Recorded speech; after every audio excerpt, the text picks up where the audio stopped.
Good morning, guys. It is Tuesday, February 20th, 2024. This is Bathrobe Business. I got my coffee and I got the news. I've got a number of stories to share with you guys. I've got a bunch of different sectors with a lot of different information, a lot of activity for kind of a average Tuesday morning. I'm going to start with Walmart. So there's a couple of stories coming out from Walmart. The first is that they had a monster fourth quarter. Their sales and revenue grew by 6%. And their e-commerce grew by 23% globally and 17% in the United States. So Walmart is seeing major growth. Home Depot also saw major growth despite the fact that home remodels are down. They also had a pretty good quarter. I'm just kind of telling you that in passing just to tell you retail is actually doing very strongly. The big story with Walmart is that they are buying the TV maker Vizio. So I own a Vizio TV myself. Vizio is a big name in televisions. Like you can't walk into Walmart without not seeing it. So they're buying the TV manufacturer Vizio for a $2.3 billion all-cash offer. Now, the interesting thing is this isn't really about the TVs. So they're one of the biggest strategies and one of the biggest reasons they are buying Vizio is for the SmartCast operating system. This is one of those simple at-home smart TV operating systems that let you watch free TV, free apps, all that good stuff, usually with ads. So anything that isn't Netflix, isn't Amazon, is just through this little SmartCast operating system. So Walmart is purchasing it primarily for that, and so that they can run their ads on there, as well as other media options through their existing infrastructure. So this is pretty much a media play. This is very interesting because Walmart is doing a media play, and it's not really about the hardware itself. This isn't about controlling the cost of the equipment or the parts themselves, or the TVs, I should say, themselves. This is entirely about having media as another asset in its class. It's a pretty powerful move, especially since you can kind of see that this is in direct competition to Amazon, because Amazon, of course, has Prime TV. This is going to be, quote unquote, their version, the discount, the non-name brand version of Amazon Prime. And especially with Amazon now doing ads on Prime, they kind of can compete on that same level, saying, look, we're free, we've got ads, but at least we're not charging you on a monthly rate. So it's a pretty good story. It's a pretty powerful move from Walmart. I think it's going to be interesting how this thing develops if it's implemented properly. One thing I do also want to mention on the retail side. So this is a story from Fox Business News. It's specifically about a Pennsylvania, it is a Pennsylvania food distributor, so food wholesaler. So this is a regional issue, but I think given the size of this wholesaler, it kind of illustrates greater market trends. And so it talks about how inflation has affected our trips to the grocery store. Americans aren't necessarily buying less, but they're buying more frequently. So instead of going out and buying groceries for the week, they'll go out multiple times within a week and do smaller purchases.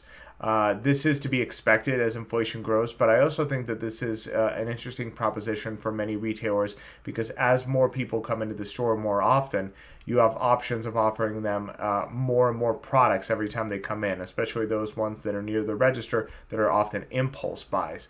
So I think that's going to become at least that should become a major trend from a lot of retailers, is more impulse buying, stuff that's near the register, a sweet, a candy, stuff like that. I think that's how I would play it if I was a grocery store or retail owner. Next major story is credit cards. So mergers and acquisitions seem to be continuing as Capital One acquires Discover Financial in a $35.3 all-stock deal. So no cash involved in this one. This is almost a merger, but not quite. So Capital One is acquiring Discover Financial. This is a major move, as this is a major player in the market.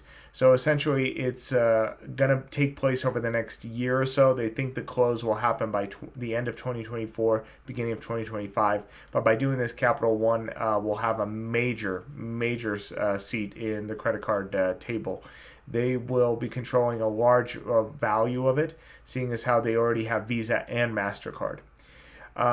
The next story is, let's go to Macy's. So this is a story I've come back to multiple times. I was first reported on it early last year. No, it was late last year. It was around the time of Thanksgiving. So Arc House Management has been trying to buy Macy's for the longest time. I guess I shouldn't say the longest time, but for months now on end. and Macy's keeps denying it. So Arc House Management is an investment firm, venture capital firm, but they're a little bit different because they're focused mainly on real estate. They go in for companies where they think the real estate is undervalued. So they kept making bids with Macy's. Macy's kept kicking them to the curb. The last deal I think was a $5.8 billion deal. Macy's said no.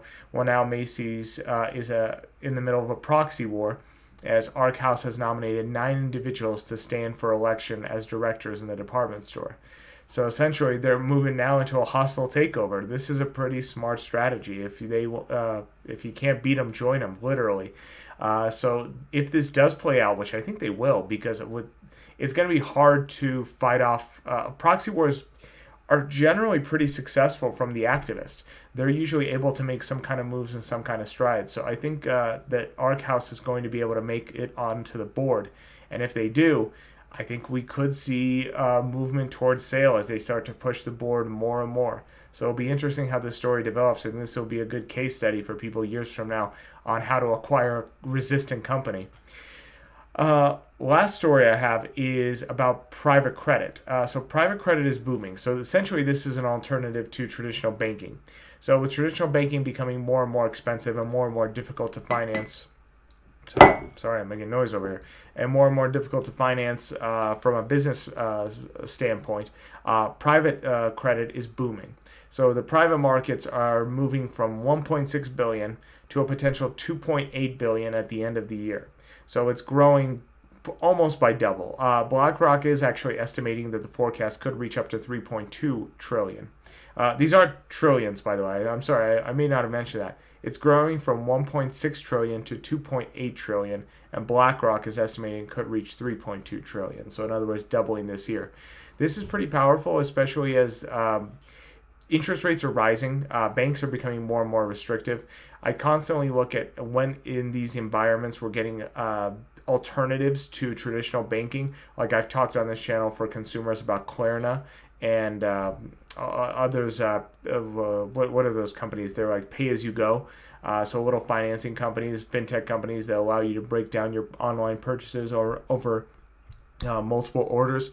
So this is just another alternative, but this time on the business aspect side of it, that they are using private money instead of going in through a bank. I think this is great. I think this is a great alternative to private banking, and I think more diversity in the market is better. This is why I advocate for higher interest rates, because it creates diversity in the market like this. Now, these companies I wouldn't personally invest in because oftentimes they come with either very high interest or very restrictive. They often function as venture capital firms, but the fact that they exist in the market is usually a good thing. So I personally wouldn't do it, but I think they're a good idea. These are pretty common for people that have been in the real estate game. This is hard money lending essentially, but now this is coming into business as well. That's pretty much it. That's my story for the day. I will see you guys tomorrow morning. I hope you have a productive day.